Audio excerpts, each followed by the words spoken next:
Hey guys, this is Tom Aaron from Fetch Masters Dog Training and the Positive Gun Dog Training Pro online community.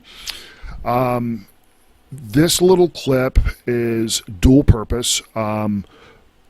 It serves as a summary for the 4-part video series that we just produced on evaluating a dog for gun dog work.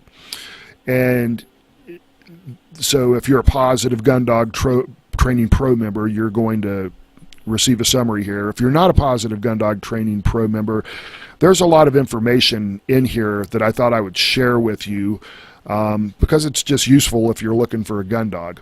If you want to see the video series, you're welcome to come on over and join the Positive Gun Dog Training Pro group and watch it, ask any questions you have about it. So first, I'd like to apologize for the audio in this video series. All of the clips in this series were recorded quite a while back with a variety of different equipment, and I didn't really know what I was doing, but it's still serviceable, and so I'm putting it out there. Okay, in this video series, we evaluated several aspects of gun dog work in order to see if the dog we were evaluating can do the job.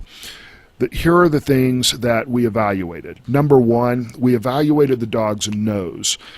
Believe it or not, there are dogs that cannot smell. They don't smell well. I don't know why. It could be because of household cleaners or chemicals that the dog got into or something. But there are dogs that I have evaluated that will literally walk with their nose to the ground right across a quail and not find it. So a dog like that, a dog that can't smell, is not going to be a good gun dog. So you might as well rule that out as a deficiency if you see it. But also the test that we did on this little dog, Dutch, it wasn't a difficult test. The dog's just looking into the wind for a bird. So it's a fairly easy test because we're not trying to be complex. We're just trying to see if his nose works. If it does, we can typically train the dog to be a fantastic tracker. So the second thing that we tested was the dog's mouth. And we do this by tossing out a quail and seeing how the dog handles it. A well-bred hunting dog will pick up the bird and not harm it. He might prance around with it if he's not trained to retrieve, or he might bring it back to you by instinct or by training, but he's going to bring it back to you alive. A dog that crunches a bird or tries to run off, if a dog crunches a bird, that's not optimal. It can be trained out, so it is something that you can work with, but it's not optimal. If a dog runs off with the bird and tries to eat it, I will typically turn away a bird eater. That can be worked on as well, but it's more of a long-term process. The next thing we evaluate for is retrieving drive. Ideally, you want a dog that can retrieve about 20 bumpers in a new environment. You should be able to take them out to a field, give them a little bit of time to warm up to the field, explore it just a little bit, kind of get a sense for the smells that are there, and then toss 20 bumpers and see how many he retrieves. If he retrieves 20, that's fantastic. He's probably going to be an amazing hunting dog. If he only retrieves 5 bumpers, 10 bumpers, not great, but he likes retrieving to some degree, and that can usually be built. In our Positive Gun Dog Training Pro community, we have a video and an article designed to help you build your dog's retrieving drive. We also evaluated the dog's noise sensitivity. We do this by getting a ways from the dog and shooting off some blanks. If the dog cowers at the owner's feet as soon as it hears noise and stops exploring, you need to stop immediately. You've got a noise-sensitive dog, and we have also articles in the group about how to fix noise sensitivity. Now, I will tell you, there are some dogs that may not be able to be fixed if they have noise sensitivity, or if they're severely gun shy. I've seen these dogs. The worst case I ever had was a dog when it heard a 22 go off quite a ways off. It jumped through the window of my pickup truck and took a dump on the floor. That dog did not make it, needless to say. So when we do the evaluation for noise sensitivity, we're looking for two things. We're looking to see how quickly the dog recovers from the sound. He should hear it, look to see what it is, and then within a few seconds go back to sniffing. And the second thing we're looking for is this. After several shots, we want the dog to sort of desensitize to the noise and just start ignoring it altogether. Later, we'll teach the dog to associate the noise with gunfire and fully gun-proof it. So a noise-sensitive dog, a lot of times, in my estimation, 75-80% of the time, is fixable. We just trained a Chesapeake Bay Retriever named Doc, and Doc was noise sensitive. He heard the gun and he just wanted nothing to do with it. It took a lot of extra work and a lot of extra ammunition and a lot of extra time, but we finally got him associating the shots with gunfire. Now, he's not the kind of dog you can go gratuitously shoot guns around at the shooting range, but you can take him hunting. And so noise sensitivity is really important. If you do this evaluation and your dog is noise sensitive, you might want to consider or you might want to try desensitizing him a while before you decide to do the rest of the training for gun dog work. We did another evaluation in which we tested for the genetic propensity to point. This is for pointing dogs only, not for flushers. But a pointing dog, if it's bred well, should genetically be predisposed to point when it sees birds. And I have seen people take dogs that were terrible pointers. They just didn't seem to have the instinct for it, and train those dogs to assume a pointing-like posture when they see a bird. You may decide to go this way if you have a dog that's a poor pointer, but I can tell you that, in my opinion, that is inferior to a dog who is a genetically strong pointer. When we do the wing on a string with a dog, usually the way I gauge it is the more quickly the dog figures this out and points, the better pointer he is. The longer it takes for him to figure it out, the worse of a pointer he is. So there's a video also in our Positive Gun Dog Training group on how to use a wing on a string to draw out that pointing instinct. Now, I do want to point out, a wing on a string is not enough. It's only to initially draw out the pointing instinct and to evaluate a pointing dog.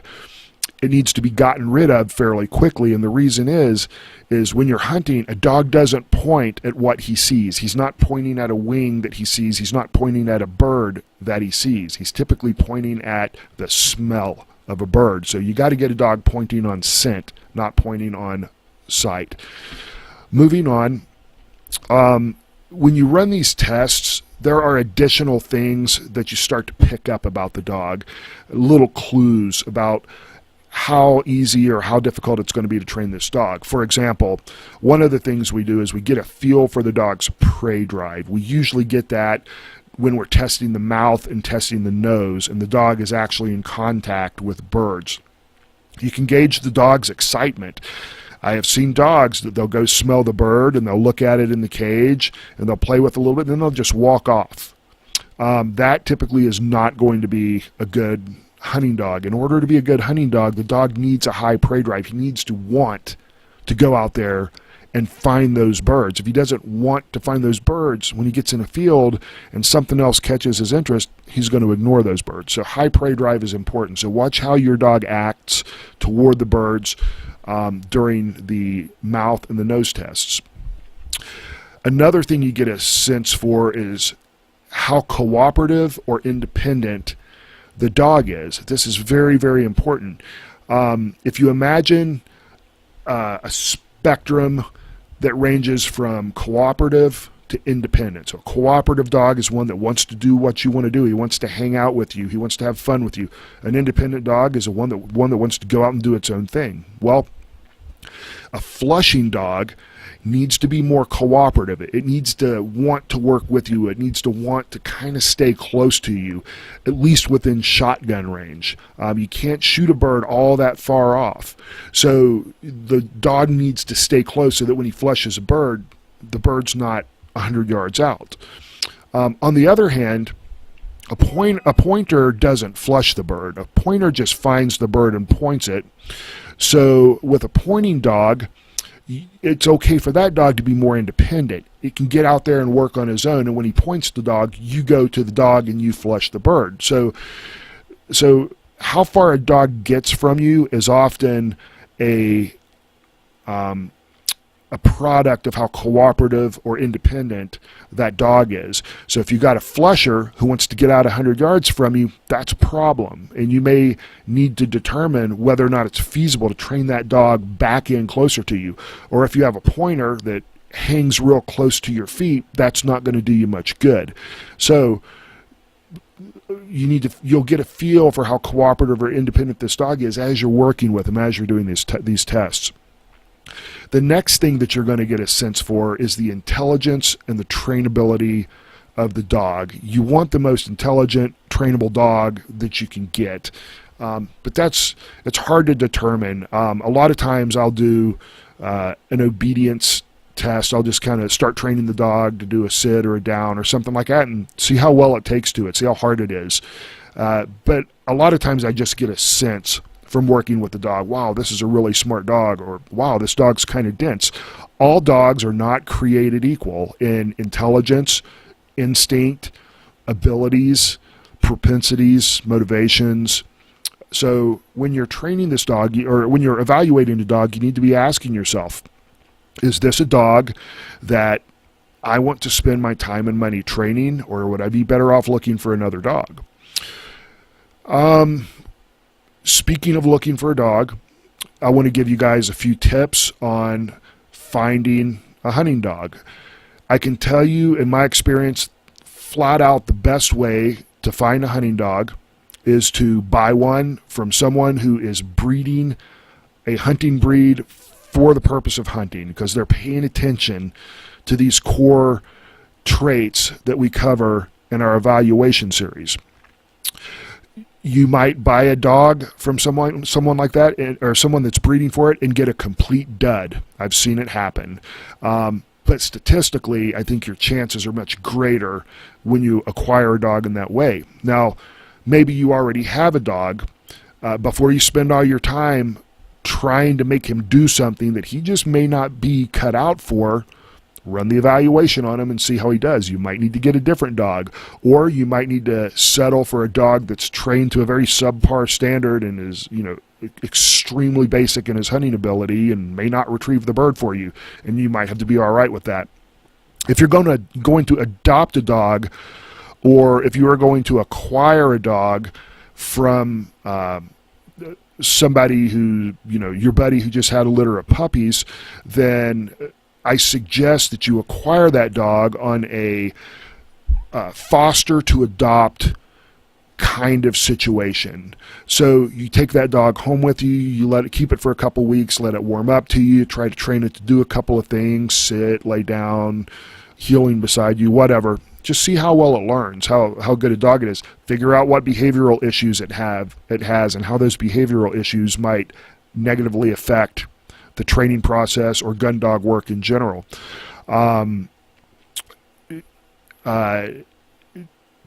Anyway, after a couple of weeks, take that dog out, go through our evaluation process and see what happens.